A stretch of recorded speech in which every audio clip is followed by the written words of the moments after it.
Muchas gracias, Mónica. Buenas noches con todos. Agradezco la invitación por parte de Business Live para poder dirigirme a ustedes y poder compartir temas actuales referentes al cierre fiscal 2020. Espero que los cuales les sean útiles y prácticos en el momento de desarrollar sus actividades en el área contable, ¿no? Entonces, vamos a comenzar con lo que es el cierre fiscal 2020. Dentro de nuestra agenda de hoy vamos a tener una pequeña introducción sobre lo que es el concepto de impuesto de renta en el Ecuador bajo la normativa legal. Luego vamos a hablar sobre ingresos gravados y exentos. Vamos a llegar a lo que son los gastos deducibles y no deducibles. Y en la parte final vamos a tratar de contestar la mayor cantidad de preguntas para tratar de solventar alguna de sus inquietudes. Si no avanzamos a contestar sus preguntas, igual envíennos por chat para nosotros poder responderles luego. Empecemos. ¿Qué entendemos por renta de acuerdo a nuestra normativa tributaria?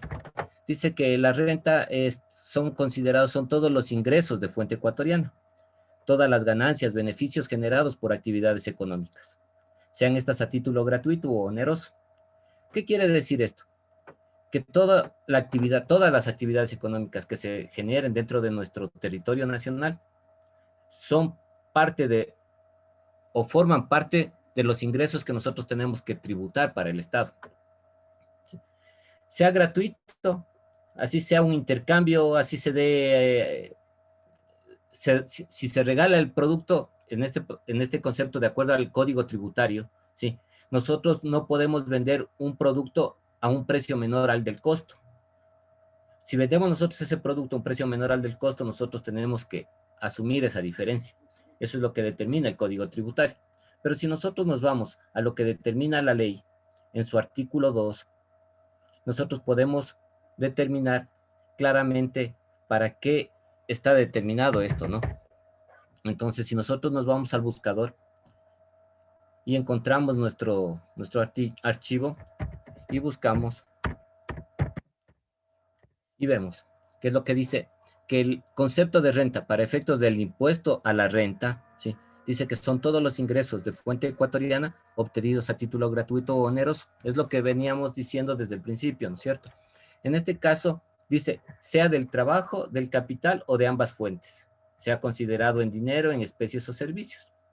¿Qué es lo que determina? Dice, provenientes del trabajo. Quiere decir que si yo hago un libre ejercicio profesional, si yo presto mis servicios, yo trabajo para una empresa, eso es del trabajo. Del capital, quiere decir que yo tengo mi dinero puesto en pólizas a plazo fijo, donde gano intereses, tengo mi dinero comprado acciones de alguna empresa, donde yo recibo luego mis dividendos. Entonces, esos ingresos también forman parte de mi ingreso grabado. En el punto 2, ¿qué me dice? Los obtenidos, dice, en el exterior por personas naturales domiciliadas en el país. ¿Qué quiere decir que tengan domicilio en el país? De acuerdo a la normativa tributaria, dice que tiene que pasar 6 meses o 183 días en un periodo fiscal. El periodo fiscal va desde el 1 de enero al 31 de diciembre, ¿sí? Cuando se genera este periodo fiscal. Entonces, si yo tuve entradas y salidas al país, pero dentro de esas entradas y salidas al país estoy cumpliendo los 6 meses, me consideran como residente en el Ecuador y por tanto tengo que tributar aquí en nuestro país. Si nosotros vemos esto, entonces vemos que tenemos nosotros la situación de qué actividad estamos generando para ver en función a eso qué es lo que tengo que pagar y en función a qué tengo que pagar. Vámonos a los ingresos grabados y exentos del impuesto a la renta. En todo impuesto siempre va a haber la parte grabada y la parte exenta. Dentro de este impuesto a la renta tenemos nosotros también los ingresos que son grabados, ¿sí? Así sean de fuente ecuatoriana, de lo que está determinando el artículo 2 de la Ley de Régimen Tributario Interno, pero también hay ingresos exentos, aunque sean de fuente ecuatoriana, aunque sean de actividades, ¿sí? Entonces, si nosotros nos vamos a lo que determina el artículo 8, que son los ingresos de fuente ecuatoriana, nosotros vemos que son todas las actividades dentro del territorio nacional. todas las actividades económicas. ¿Sí? Dentro de esto nosotros podemos ver que aparte de eso hay ciertos beneficios o regalías que también son objeto del pago de impuesto a la renta. Pueden ser los beneficios de derechos de autor, por ejemplo los cantantes, ellos graban sus canciones y ellos tienen sus derechos de autor, o, o una persona que escribe libros, ¿sí? Las patentes, las marcas, los modelos industriales, los nombres comerciales. Si yo estoy recibiendo dinero por esto, porque vendo mi marca, porque vendo mi modelo industrial, mis nombres comerciales, son objeto de impuesto a la renta.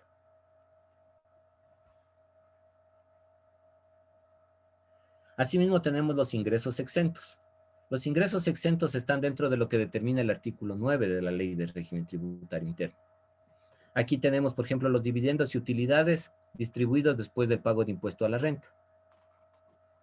Aquí en este caso tenemos que ver que si yo soy accionista de una empresa y recibo mis dividendos luego del pago del impuesto a la renta, el impuesto a la renta se declara en el mes de abril para las sociedades, y luego de que la sociedad pagó su impuesto a la renta, proceden a la distribución de los dividendos en función al número de acciones que tenga cada uno o al porcentaje de acciones que tenga cada socio. Si se realiza esa actividad luego del pago de impuesto a la renta, estos dividendos y estas utilidades están exentas de pago de impuesto a la renta. ¿Por qué? Porque ya la empresa, como empresa, pagó el impuesto a la renta. Y de acuerdo a la norma tributaria, no puede haber duplicidad en pago de impuestos. Los convenios internacionales. ¿Qué entendemos nosotros por convenios internacionales? Estos son, por ejemplo, cuando hay un convenio de doble tributación con un país de Colombia. ¿Qué quiere decir? Que el profesional no puede tributar en dos países al mismo tiempo. O tributa un porcentaje en un país y otro porcentaje en el otro país. Entonces, todo depende del tipo de convenio internacional que se tenga. Si nosotros vemos otro aspecto fundamental en este concepto, es que las instituciones privadas sin fines de lucro legalmente constituidas. ¿Cuáles son en este caso, las instituciones privadas sin fines de lucro? Por lo general son las fundaciones. En nuestro país, por lo general, se crean las fundaciones, sí, con la finalidad de ayudar a alguien, sí, o dar soporte de algo para generar un beneficio para cierto grupo de personas. Si nosotros nos vemos esto, por ejemplo, hay muchas instituciones de salud que son fundaciones. Esos ingresos que perciben las fundaciones no están grabados, no son, pero esto no quiere decir que a la institución que, ¿sí?, se le exima de la declaración del impuesto a la renta. Ella tiene, esta institución, sus impuestos, tomando en cuenta que los ingresos que ellos tienen son exentos. El SRI lo que le pide es que declare, que efectúe las retenciones y que se rija todo lo que determina el artículo 98 de la Ley de Régimen Tributario Interno, que dicen que cómo se constituye una sociedad en este caso.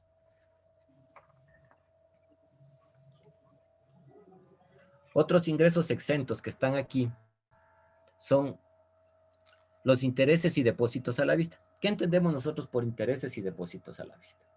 Los intereses y depósitos a la vista son los del dinero que yo tengo en mi cuenta de ahorro, en mi cuenta corriente. Esos intereses no generan impuesto a la renta.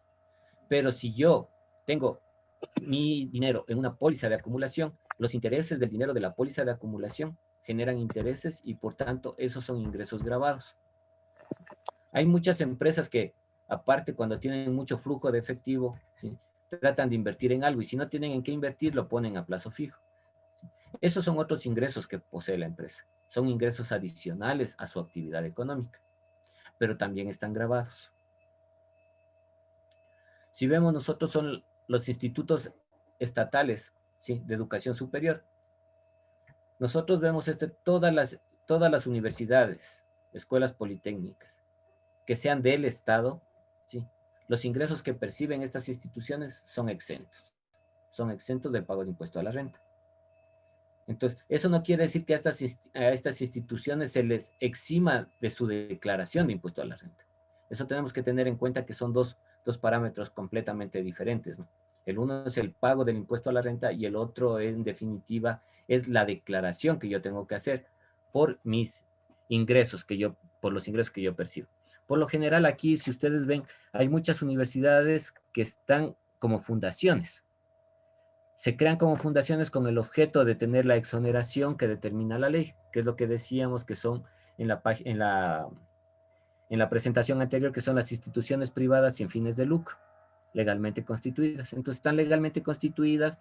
¿Qué es lo que dice la norma? Que para que la fundación sin fines de lucro tenga todos los beneficios, tiene que, luego de cada periodo fiscal, si generó una utilidad, esa utilidad tiene que ser reinvertida de forma inmediata dentro de la misma organización, con la finalidad de mejorar los servicios si está dando un servicio o mejorar la actividad que ellos están haciendo. Consideremos otro aspecto fundamental que es dentro de la parte de los ingresos exentos, son las pensiones jubilares. Todas las pensiones jubilares que, que tienen los pensionistas, sean del IES, sean del ISPOL o sea del INSUA, esos ingresos están exentos. No da montos la ley. Entonces, claro que si la gente que se jubila del IES tiene jubilaciones mucho menores que las que se jubilan del ISPOL o del INSUA, porque el monto de aportación es diferente, pero en este caso son ingresos exentos. ¿Es por qué? Porque estas personas o todas las personas que estemos afiliadas hemos trabajado durante 20, 30 o 40 años para generar ese ingreso que es por conceptos de jubilación. Si nosotros consideramos estos aspectos, estos ingresos básicamente están exentos.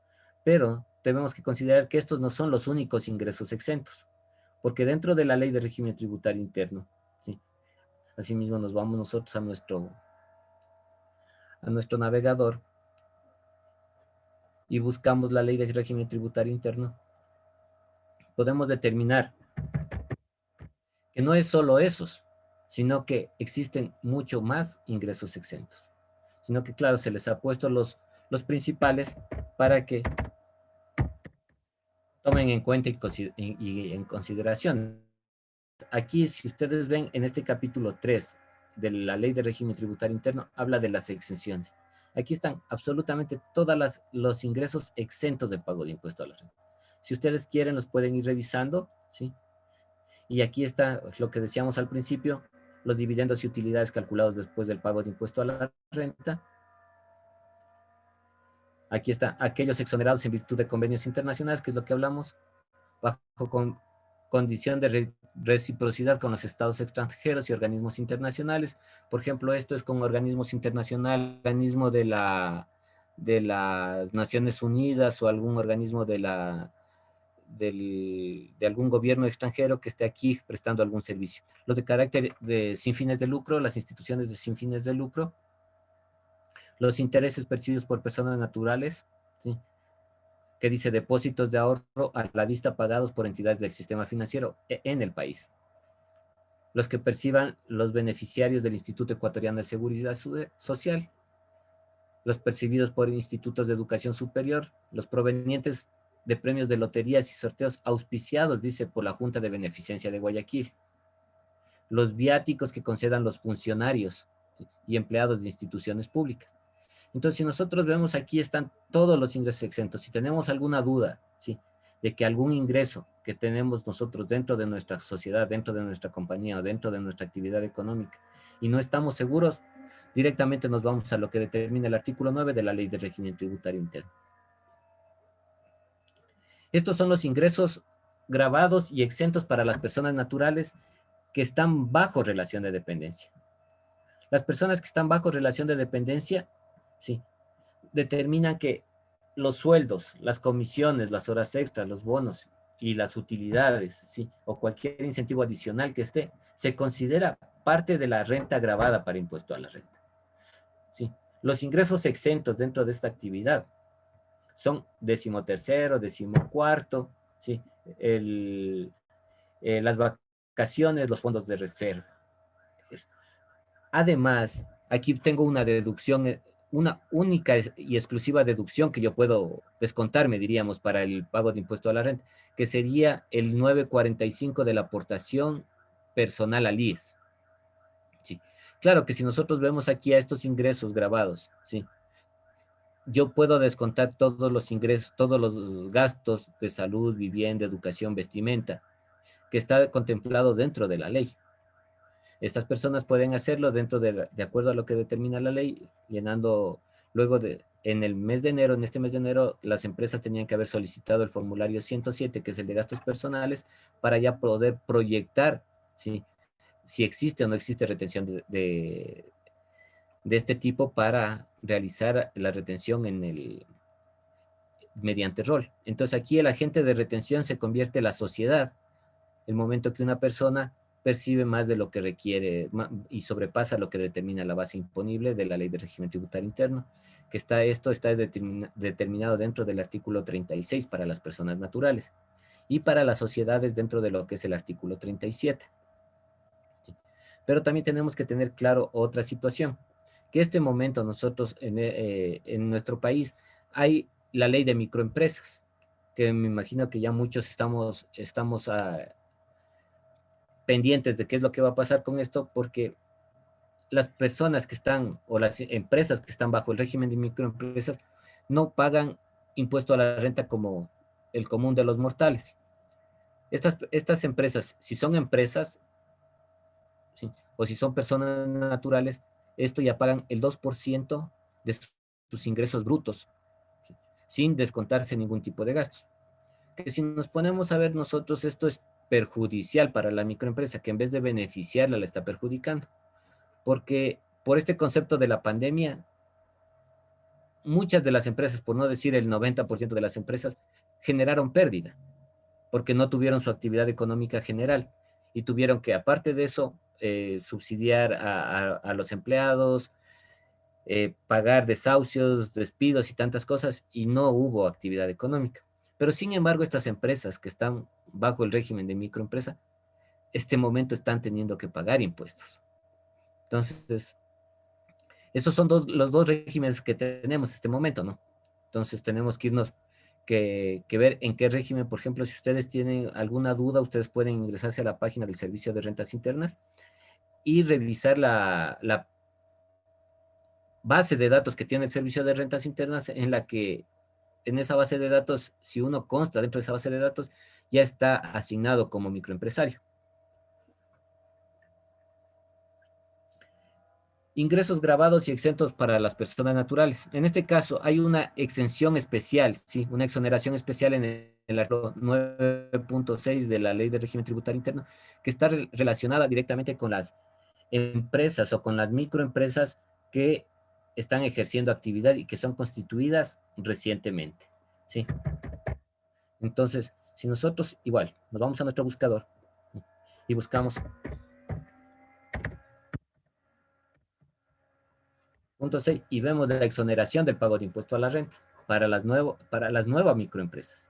En este concepto, de acuerdo a la ley, dice que las nuevas microempresas que inician su actividad económica a partir de la vigencia de la Ley Orgánica para la Reactivación Económica, ¿sí?, y fortalecimiento de la dolarización, gozarán de una exoneración de 3 años contados a partir del primer ejercicio fiscal en el que generen ingresos operacionales.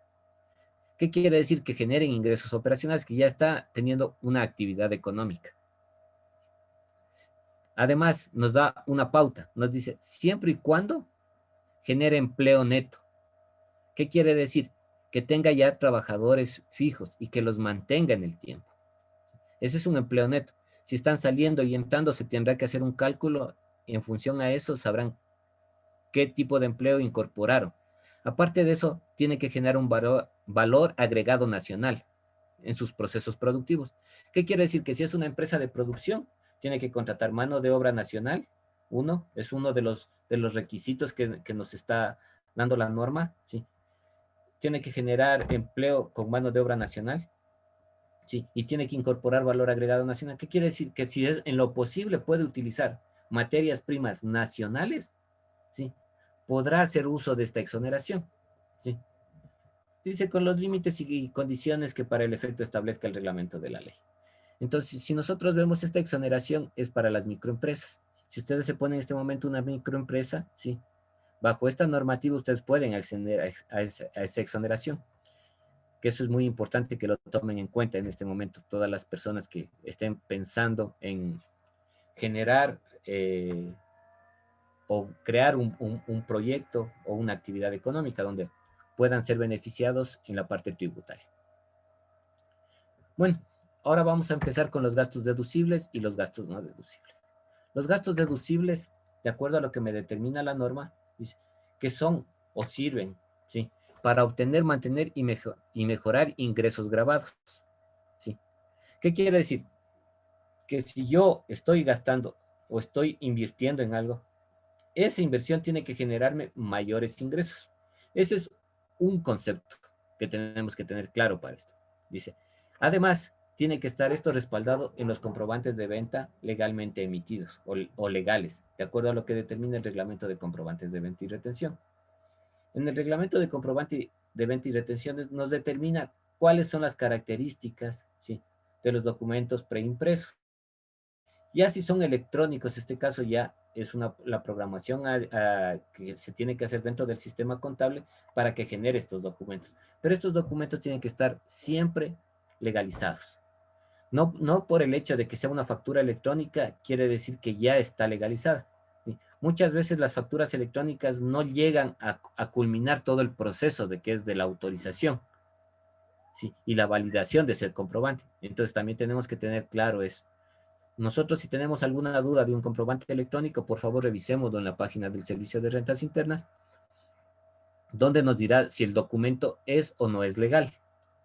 Y si tenemos igual alguna duda de alguna factura, sí, física, también podemos buscarla dentro de lo que es la página del Servicio de Rentas Internas y determinar a ver si es legal o no es legal.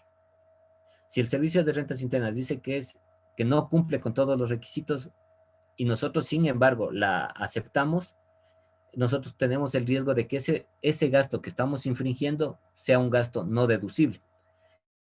No lo voy a poder descontar de mis ingresos para poder pagar el impuesto a la renta o para hacer el cálculo del impuesto a la renta, una vez que haga todos mis ingresos menos todos mis gastos.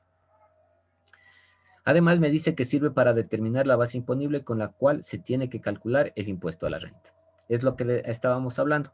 ¿Qué es lo que decíamos? Que los ingresos menos nuestros gastos nos da la base imponible para el cálculo de impuesto a la renta. El cálculo de impuesto a la renta para una sociedad y para una persona natural son dos cálculos diferentes. La persona natural tiene un cálculo en función a una tabla, ¿sí? Y van variando los montos, ¿sí?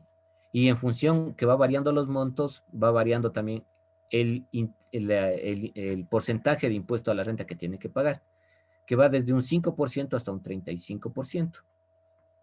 Mientras tanto que las sociedades tienen un 25%.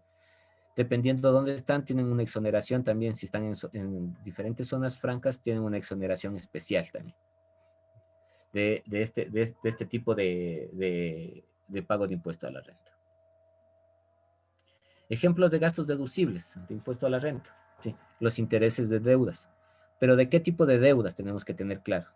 Las deudas contraídas por la institución, por la empresa, por el negocio, para generar más ingresos grabados. O sea, ¿qué quiere decir? Que si yo tengo mi actividad económica, digamos, se me ocurre una venta de caramelos, ¿sí? Y yo saco un préstamo para comprar más caramelos, para que me den más barato y poder vender más caramelos, esos intereses están relacionados con mi actividad económica y sirven para generar ingresos grabados, son deducibles. Si yo tengo mi actividad de caramelos y saco un préstamo y, no sé, se me ocurre, compro un refrigerador para mi casa. Eso ya no me va a servir como gasto. ¿Por qué? Porque no es para mi actividad económica. Tenemos que tener claro que todo tiene que estar relacionado directamente con la actividad económica. Es igual si yo hago compras que no son para mí, o digamos, es una empresa dedicada a la comercialización de víveres, ¿sí? Pero la empresa hace la compra de un carro, ¿sí?, para el gerente general, ¿sí?, para que él se vaya a su casa y todo eso, sí, de acuerdo a la norma, dice que los intereses de eso no generarían. ¿Sí? Otro punto, los impuestos, tasas y contribuciones. Todos los impuestos, las tasas y las contribuciones que genere la actividad económica, ¿sí?, son deducibles. Por ejemplo, el pago del 1.5 por mil a la patente, ¿sí? Alguna contribución especial de mejoras que le están cobrando a la empresa porque hubo alguna mejora por parte del municipio en esa calle, hicieron una mejora, no sé, en un parque, en la cosa. Entonces, eso, sí, lo que yo estoy pagando por esas contribuciones, todo eso es deducible dentro de mi actividad económica. Las depreciaciones, todo lo que sea activo fijo y que estén dentro de mi actividad económica, esas depreciaciones me sirven, de acuerdo a lo que determina la ley de régimen tributario interno, ¿sí? En los diferentes porcentajes que nos da la ley. Entonces yo tendría que ir viendo si es un vehículo el 20%, si son equipos de computación y software el 33.33%, ¿sí? Y además dice que todas las amortizaciones de pérdidas de acuerdo al artículo 11 de la ley de régimen tributario interno. Entonces, yo tengo estos parámetros sobre los que yo puedo irme manejando, ¿sí?, para ir viendo qué es deducible y qué no es deducible. Por ejemplo, los seguros y reaseguros. Si yo compro un vehículo que es de transporte de carga y me sirve para mi actividad económica, ¿sí?, el seguro de ese vehículo de transporte de carga me sirve. Los gastos de viaje siempre y cuando sean por viajes de negocios. Claro que es un poco difícil determinar esto para el servicio de rentas internas, pero dentro de la normativa nos dice. Los gastos de gestión, de igual forma. El aporte a la seguridad social. El aporte a la seguridad social es deducible, porque todos los trabajadores que están dentro de una empresa, dentro de un negocio, dentro de una actividad económica, la empresa paga un porcentaje y el trabajador paga otro porcentaje. Entonces, en función a eso, solo lo que paga el patrono, que es el 12-15%, ¿sí?, eso es deducible. Y todas las personas que están dentro de la seguridad social tienen otros beneficios, ¿sí?, que es 13º, 14º, fondos de reserva, vacaciones. Todos esos pagos adicionales que hace la empresa al trabajador son deducibles. Una indemnización, un despido intempestivo, todo eso es deducible para la empresa. Provisiones para créditos incobrables. Es una deducción, de acuerdo a lo que manda la ley, igual. ¿Qué es lo que me dice? Que puedo provisionar hasta el 1% de mis ingresos, de mis cuentas por cobrar totales, que no supere el 10% de. Entonces, yo puedo provisionar hasta el 1%. Claro que esto estamos viendo en la parte tributaria, porque si nosotros nos vemos a lo que es la parte financiera y la parte de NIPS, ahí es un poco diferente, ¿no? Ahí es más financiero que tributario. Ahí, por ejemplo, dice que las provisiones se tienen que provisionar en la base que la empresa crea que no va a poder recuperar. O sea, quiere decir que luego de un análisis que hizo la empresa, ¿sí?, si la empresa vio y determinó que no va a poder recuperar toda su cartera, no va a poder recuperar se me ocurre, un 10% o un 5%, tendré que provisionar eso. Pero eso es a nivel financiero. A nivel tributario me dice que no puedo hacer esto. Entonces ahí es cuando vienen los ajustes, ¿no? Yo de acuerdo a lo que me manda las normas NIPS, de acuerdo a las empresas que están regidas por las NIPS, tendrán que hacer estos ajustes, pero luego tendrán que manejarse con impuestos diferidos. Y esos ya son otros ajustes que se puede hacer. Como ya vimos, los sueldos y salarios que se les paga a las personas siempre y cuando tengan todos los beneficios de ley, o sea, que estén afiliados al Seguro Social, que tengan su contrato, que tengan sus fondos de reserva, sus 13º, su 14º, sus vacaciones. Todo esto, en función a eso, es deducible. ¿Qué es lo que me habla de los gastos no deducibles? De los gastos no deducibles, me dice que son todas las compras para el giro del negocio que no están respaldadas o no están sustentadas en comprobantes de venta autorizados o que cumplan toda la normativa tributaria legal de acuerdo al reglamento de comprobantes de venta y retención. ¿Sí? O que son gastos que no sean para mantener ingresos grabados. o que no sean de la actividad directamente de eso. Es lo que ya hablamos arriba. Acuérdense que es lo que decíamos nosotros. Si toda la actividad económica es compra y venta de caramelos, tiene que estar todo relacionado con compra y venta de caramelos. ¿Sí? Aparte de todos los gastos que conlleva la compra y venta de caramelos. Puedo tener gastos yo de publicidad, ¿sí? De transporte y muchos otros gastos que van a estar dentro de esta actividad generadora. Como, como norma principal, nosotros tenemos que tener claro que para poder cumplir esto, primerito, acordémonos que tenemos que tener el comprobante de venta legalmente o con autorizaciones y con todos los requisitos del reglamento de comprobantes de venta y retención. Pero adicionalmente, para las personas que son agentes de retención o que están bajo el régimen general de la ley de régimen tributario interno, determina la ley que se tienen que hacer retenciones para poder manejar esto. La norma me dice que si yo no hago las retenciones respectivas, ese gasto no se considera como deducible. Entonces, por un lado tengo que tener yo las facturas y por el otro lado tengo que tener yo las retenciones. Claro que este momento ya con la parte de que es microempresa y todo eso, ya las microempresas no hacen retenciones. Si desean, pueden hacer su declaración cada 6 meses. La declaración del impuesto a la renta igual, desde este año lo van a hacer cada 6 meses.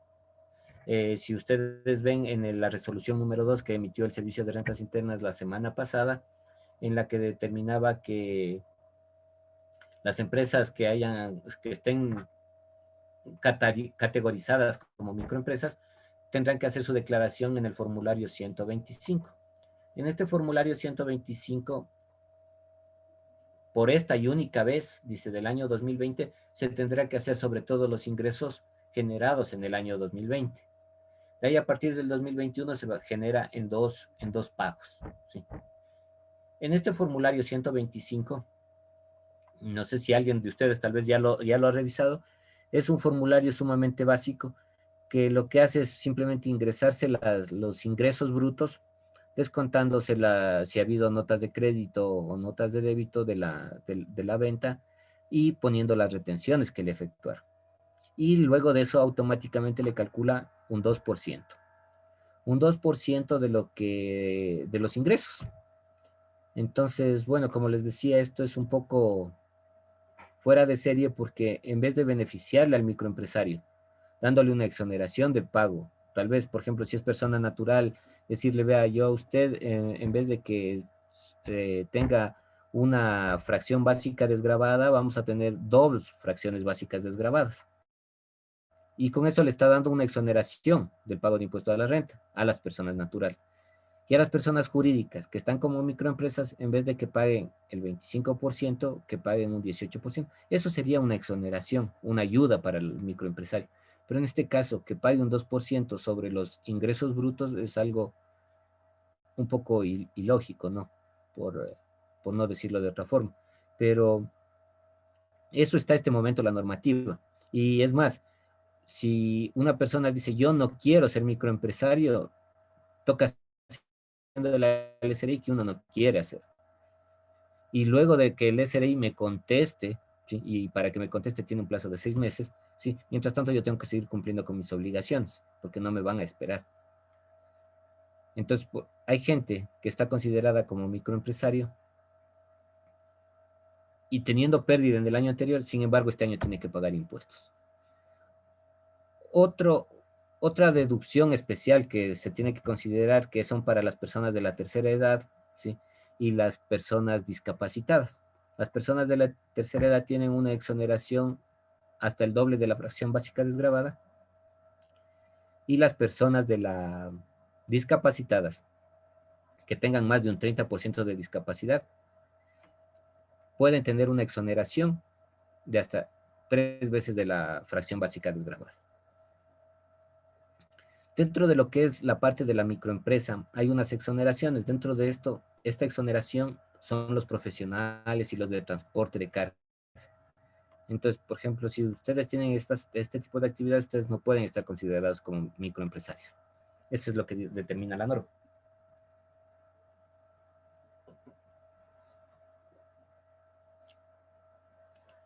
aquí tenemos un pantallazo de la que determina el Servicio de Rentas Internas de los gastos no deducibles para el impuesto a la renta. ¿Sí? Cuentas por cobrar que no correspondan al giro del negocio. O sea, yo no puedo provisionar mis cuentas por cobrar que no están dentro del giro del negocio, que están fuera de la actividad generadora. Entonces, aquí sí tenemos que tener en cuenta muy claro que tenemos que dividir en este caso. Hay muchas empresas que lo manejan y lo manejan de forma muy personal. Y esto no. Entonces, en un negocio, en una actividad económica, tenemos que tener claro eso. El exceso del 1% por provisión con respecto a las cuentas por cobrar. Eso es lo que les decía. ¿Se acuerdan que nosotros de provisión de cuentas incobrables? Sí, y no puedo pasarme de eso. Pero si yo me paso de eso, la diferencia es un gasto no deducible. Provisiones sobre cartera que corresponda a sociedades relacionadas. ¿Qué entendemos nosotros por sociedades relacionadas? De acuerdo al artículo 4 de la Ley de Régimen Tributario Interno, las sociedades relacionadas son donde una persona tenga la capacidad de la toma de decisiones en una empresa, ¿sí?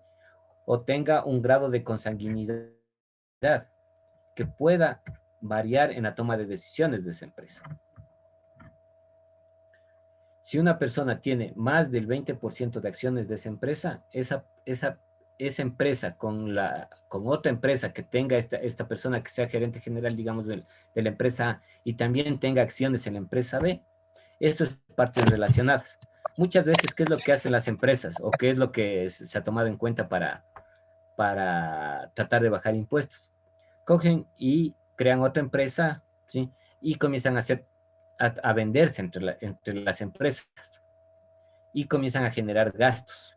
Entonces, esto me dice que ya es parte relacionada y esto está dentro de la Ley de Régimen Tributario Interno. Si ustedes tienen alguna duda, pueden revisarlo en el artículo 4 y van a ver qué es lo que me dice la ley sobre todo lo que es la parte relacionada.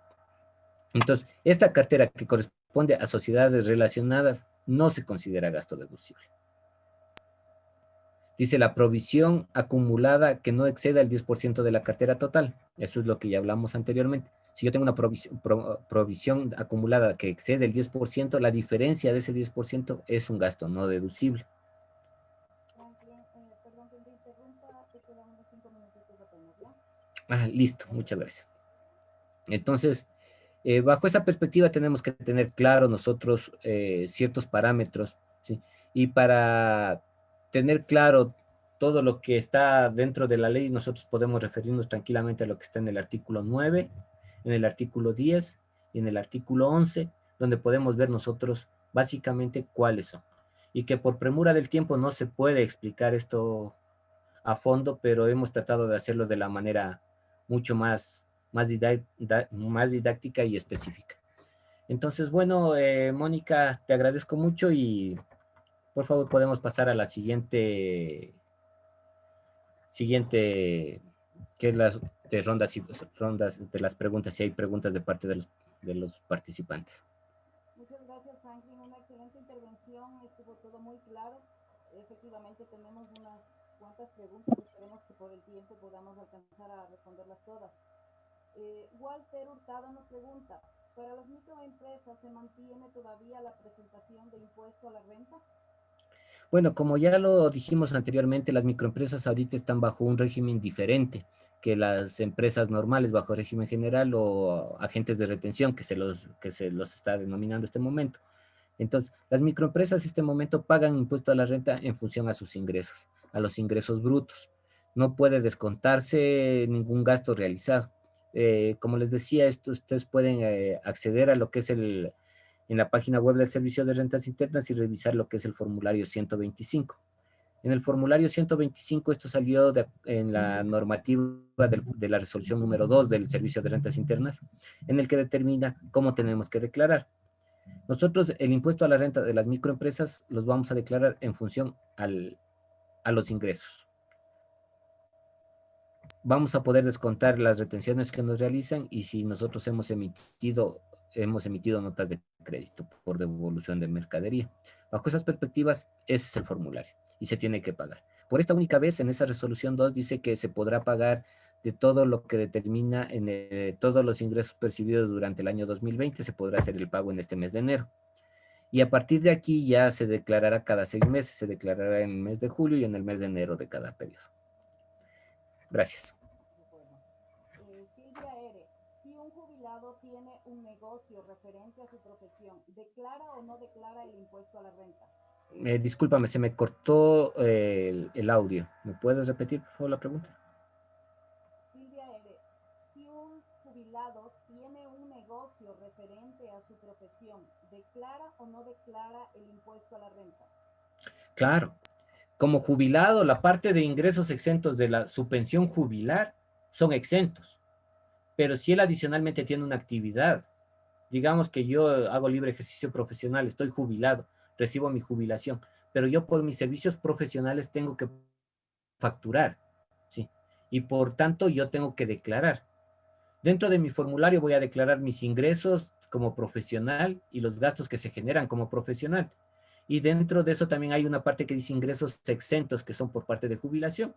Simplemente eso es la parte exenta que no pagaría impuestos. Pero como jubilado, como persona de la tercera edad, puede tener la exoneración de hasta el doble de la fracción básica. Gracias. Luis, ¿es deducible el gasto de sueldo de un gerente que no aporta al IES? En este caso, si no aporta al IES, no tiene el sustento legal para que pueda ser respaldado ese gasto. Si el gerente no está afiliado al IES, lo menos que debería hacer el gerente por su sueldo debería facturar como servicios profesionales. Porque o yo le justifico mi gasto por la afiliación o le justifico mi gasto por facturación. Entonces ahí tienen que ver qué es más, si tenerlo a facturación o tenerlo afiliado. Pero de acuerdo a lo que determina la normativa en el IES, dice que el primer afiliado que tiene que tener una empresa es el gerente general. Muchas gracias, Franklin. Tengo una pregunta adicional de Teresa Franco. Nos dice lo siguiente. A título personal, agradezco por la invitación a este webinar y quisiera seguir participando en otros eventos que ustedes hagan. Muchísimas gracias, Teresa. Te haremos llegar la siguiente invitación a nuestros próximos webinars. Su pregunta dice, al principio ustedes indicaron que las bases legales están en la plataforma. Yo quisiera que me indiquen cómo hago para suscribirme con ustedes. Esta pregunta va más dirigida a nuestra parte comercial, así que le vamos a dar paso a nuestra compañera Janet Maldonado para que nos ayude un poco con las indicaciones de este tema. Gracias, buenas noches. Les saluda Janet Maldonado, estoy en la parte comercial de la empresa Business Live. Sí, Virtualex es una plataforma virtual, la misma que está actualizada con la información que emiten los organismos de control, los organismos tanto como el SRI, Ministerio del Trabajo, Super de Compañías, Super de Bancos. Esta información nosotros diariamente les estamos haciendo llegar a ustedes a través del correo electrónico o los medios que tenemos de comunicación. Sí, la suscripción, explicándole cómo es la suscripción a nuestro servicio, esta se la realiza por un año. Ustedes a través de este año van a tener derecho a las invitaciones a estos tipos de webinars con los temas de interés, o seguramente que ustedes nos sugieran algún tema, nosotros estamos prestos para darles. Adicional a ello, tienen derecho al acceso total a la plataforma, en el cual ustedes van a visualizar la información que está muy bien organizada por los organismos de control. Esto lo van a ver en nuestro árbol de contenidos. Tenemos los enlaces de interés, ejercicios de aplicación, inclusive tienen todo lo que es el cuerpo normativo que nos rige la profesión contable que tenemos que revisar. Todos sabemos que ya la información contable tiene que ir con la información, con las normas internacionales de información financiera y de auditoría. Ustedes también tienen derecho a hacernos consultas técnicas, las mismas que nosotros los vamos a responder a través del correo electrónico. Y si es de alguna prioridad a través del teléfono también se les puede ayudar. Nosotros les vamos a dar soporte técnico. A cada una de las empresas se le va a asignar un soporte que va a estar encargado de estar pendiente en ayudarles con sus sugerencias, pedidos, consultas y los cambios que necesiten hacer. A través de la plataforma ustedes van a estar informados, como esta información va dirigida a todas las personas que deseen tener su información contable muy bien presentada, va dirigido a los contadores, auditores, gerentes, todo el personal administrativo y en fin, para las personas que deseen estar informados. Adicional, si ustedes necesitan un poco más de la información de nuestra plataforma, me pueden dejar su correo electrónico, su teléfono, y yo personalmente les puedo hacer llegar la información a su correo o les puedo llamar. Mónica, tal vez tú tienes alguna otra consulta de alguno de nuestros participantes que les podamos atender ahorita. Creo que sería una última pregunta que tengo aquí para Franklin. Dice, ¿cuál es la exoneración para el pago de impuesto a la renta para las personas de la tercera edad y con discapacidad? Creo que eso también te escuché hablar, Franklin. Está sin audio, Franklin.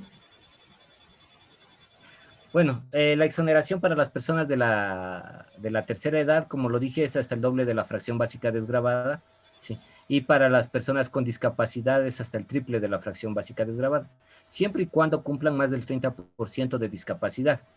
Tiene que tener el carnet del CONADIS, tiene que estar reflejado el porcentaje de discapacidad. En el formulario del pago de impuesto a la renta, ahí le dice, si tiene discapacidad, le dice qué porcentaje de discapacidad tiene, y en función a eso, el Servicio de Rentas Internas, que ya tiene hecho un cálculo ahí, le procede a hacer la exoneración respectiva. Gracias. Muchísimas gracias. Gracias, Janet, también por tu participación. Franklin, muchísimas gracias por tu colaboración. Y gracias a cada uno de nuestros participantes en este evento. Ha sido un gusto poder contar todo este tiempo con ustedes y les invitamos para que estén pendientes en los próximos webinars que estaremos exponiéndoles con temas de interés. Antes de terminar, quisiéramos molestarles para que nos ayuden contestando una pequeñita encuesta con relación al webinar que hemos presentado el día de hoy. Muchísimas gracias y hasta una próxima oportunidad. Gracias a todos.